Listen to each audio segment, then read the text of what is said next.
दोस्तों, Jayaprakash power ventures limited की बात करें तो स्टॉक के अंदर फ्राइडे को तेजी देखने को मिली क्योंकि बाजार में शानदार तेजी का वातावरण था। लेकिन इसके बीच में बड़ी अपडेट निकल के आ रही है। जेपी एसोसिएट की सीओसी की मीटिंग हो चुकी है। तो यहाँ पे क्रेडिटर कमेटी ने क्या फैसला किया है उसको लेकर समझने की कोशिश करेंगे इस वीडियो के माध्यम से। आपको ये पता ही होगा कि जेपी एसोसिएट नीलाम होने जा रही है क्योंकि कंपनी पे 57,000 करोड़ के ऊपर का भारी भरकम कर्ज है। जेपी एसोसिएट ही प्रमोटर है जयप्रकाश पावर वेंचर्स लिमिटेड की। इसके लिए सीधा संबंध है जेपी पावर का। ऐसे में क्या है आगे की संभावना उसको समझने की कोशिश करेंगे। वैसे जेपी पावर के लिए उतनी कोई चिंता की बात नहीं क्योंकि जेपी पावर ऑलरेडी एक प्रॉफिट मेकिंग कंपनी है और लगातार अपने कर्ज को भी बहुत कम कर लिया है। साथ में इस समय फंडामेंटली भी मजबूत है। ऐसे में आने वाले समय जेपी पावर की क्या संभावना बनेगी उसको जानने की कोशिश करेंगे इस वीडियो के माध्यम से। और आने वाले समय किसके नाम हो सकती है कंपनी वो भी जानेंगे। लेकिन फ्रेंड्स, उससे पहले अगर आप पहली बार हमारे चैनल पे आए तो चैनल को सब्सक्राइब कर दीजिए, एक बेल आइकॉन दबा दीजिए ताकि जब भी नया वीडियो बने पहला नोटिफिकेशन आपको मिले। वीडियो पसंद आए तो लाइक से जरूर कीजिए। चलो फ्रेंड्स, वीडियो स्टार्ट करते हैं। मैं हूँ आपका दोस्त एस बी दवे और हमारे अपने चैनल ऑनलाइन कमाई में आपका बहुत बहुत स्वागत है। सबसे पहले जयप्रकाश पावर वेंचर्स लिमिटेड के कारोबार की बात करें तो फ्राइडे को 17.34 पर क्लोजिंग थी, जहां पे 1.94% की तेज़ी देखने को मिली। वैसे इंट्राडे में 17.5 तक स्टॉक गया था, लेकिन लो बना वो 17 से भी नीचे था, यानी स्टॉक के अंदर गिरावट भी हुई थी। लेकिन बाजार संभला तो तेज़ी बनी। अब जेपी पावर एक मजबूत कंपनी है। यहाँ पे जो अब बड़ी अपडेट निकल के आ रही है, जयप्रकाश एसोसिएट लिमिटेड की यहाँ पे देख लो कि सीओसी की मीटिंग हुई है जिसकी जानकारी एक्सचेंज को दी गई है। तो ये देख सकते हो कि कंपनी इस समय इंसॉल्वेंसी प्रक्रिया के तहत गुजर रही है और इसको लेकर कमिटी ऑफ क्रेडिटर्स की तरफ से मीटिंग रखी गई थी। तो जैसे कि कंपनी मार्केट में लिस्ट है तो सेबी के रूल्स के तहत हर जानकारी शेयर करनी होती है शेयर होल्डर के साथ में। तो यहाँ पे देखो कि जो कंपनी की तरफ से कहा गया है कि यहाँ पे जो 17 जून को कंपनी ने लेटर दिया था उसमें कहा था कि कंपनी की बोर्ड मीटिंग होगी, यानी ये सीओसी की मीटिंग होगी और क्रेडिटर कमेटी की जो मीटिंग होगी उसमें फैसला लिया जाएगा कि किसको इस नीलामी प्रक्रिया के तहत ये कंपनी हवाले करनी है। तो 19 जून 2025 को यहाँ पे सीओसी की मीटिंग कंप्लीट हो चुकी है। अब इस मीटिंग का जो फैसला है वो वोटिंग के बाद लिया जाएगा, यानी जो सीओसी के अंदर जो कमेटी है उनकी वोटिंग होगी और बहुमत से प्रस्ताव को पास किया जाएगा। उसके बाद में फैसला होगा कि किसको ये कंपनी सौंपनी है, कौन इसका नया मालिक बनेगा। तो अभी फ़िलहाल कंपनी की तरफ से मीटिंग हो चुकी है और इस मीटिंग का नतीजा वो वोटिंग के साथ में बताया जाएगा।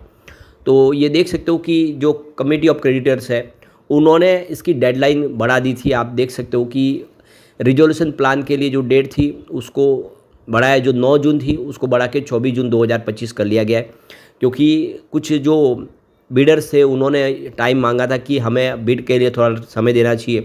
तो ये एक्सटेंशन पीरियड दिया गया था और प्रपोजल है कि अच्छे से अच्छी एक कंपनी मिले जिसके साथ ये डील फाइनल हो जाए और ये आप देख सकते कि इससे क्रेडिटर को भी फ़ायदा हो और कंपनी को भी फ़ायदा हो।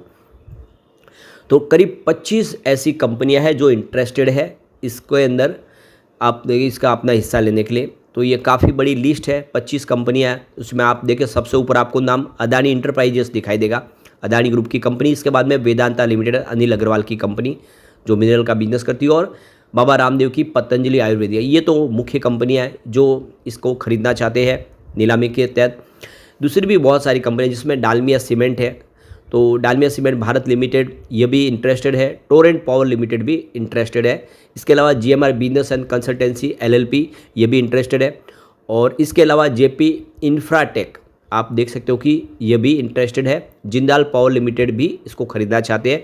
जिंदाल इंडिया पावर भी इसके लिए इंटरेस्टेड है। इसके अलावा Kotak alternate asset management company आप देख सकते हो। इसके अलावा ओबेरॉय रियलिटी और पीएनसी इंफ्राटेक, तो इनका अलग अलग बिजनेस है, इस वजह से इससे संबंधित कंपनियां इसमें इंटरेस्टेड है। और भी बहुत सारी जो आप देखें जो कंपनियां हैं जिसमें आप देख सकते हो कि Autham investment and infrastructure company जो कंसोरियम है और विनर और कमर्शियल के, पराग एडवाइजर्स, इसके अलावा DK asset management company, India opportunities to investment, इसके अलावा JC flowers asset reconstruction company और जेथरी thermal power plant, Jackson limited, oriental structure engineering, Paschim Sagar properties, Rashmi metallics और श्रेशिया टेक्नोलॉजीज़, सिग्मा कॉरपोरेशन और विनचिन इंफ्रास्ट्रक्चर। ये बहुत सारी कंपनियां जो इस समय इसमें बोली में हिस्सा ले रही है, वो इंटरेस्टेड है।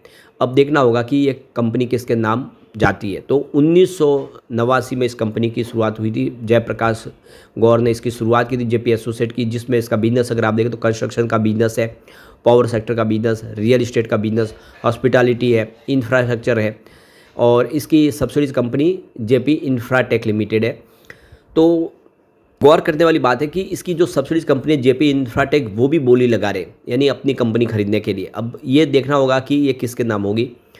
तो यहाँ पे आने वाले समय हमें ये पता चल जाएगा किसके नाम पे कंपनी होगी। लेकिन अगर हम बात करें जयप्रकाश पावर वेंचर्स लिमिटेड, तो ये कंपनी काफ़ी अच्छी है। यहाँ पे इसके स्ट्रेंथ से आपको पता चलेगा। देख दो कि the company has shown good profit growth of 95.51% for the past 3 year.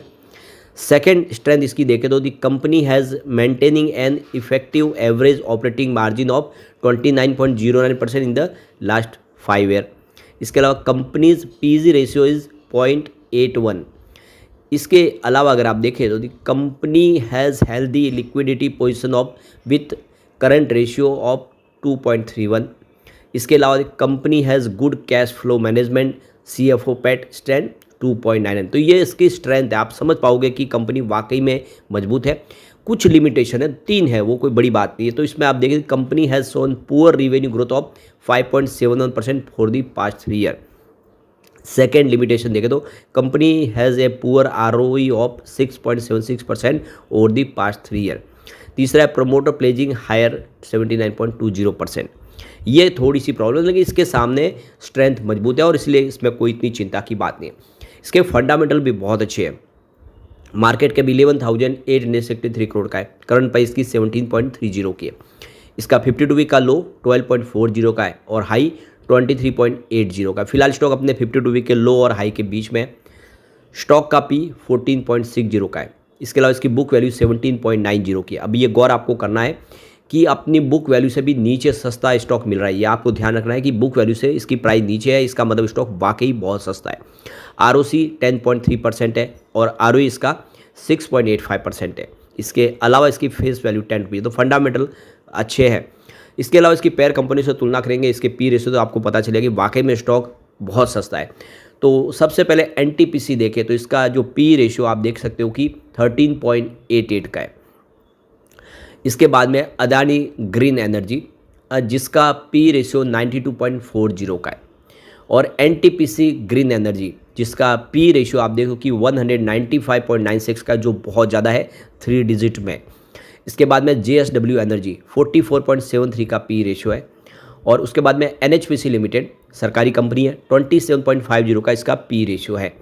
उसके बाद में HJVN लिमिटेड एक सरकारी नवरत्न कंपनी है, 46.5 का इसका भी P रेशियो है और NLC इंडिया 11.78 का P रेशियो है और उसके बाद में जयप्रकाश पावर वेंचर्स लिमिटेड, जिसका 14.58 का P रेशियो है। अब इस लिस्ट में आपको सिर्फ NLC इंडिया दिखाई देगा, जिसका P रेशियो JP पावर से भी नीचे है।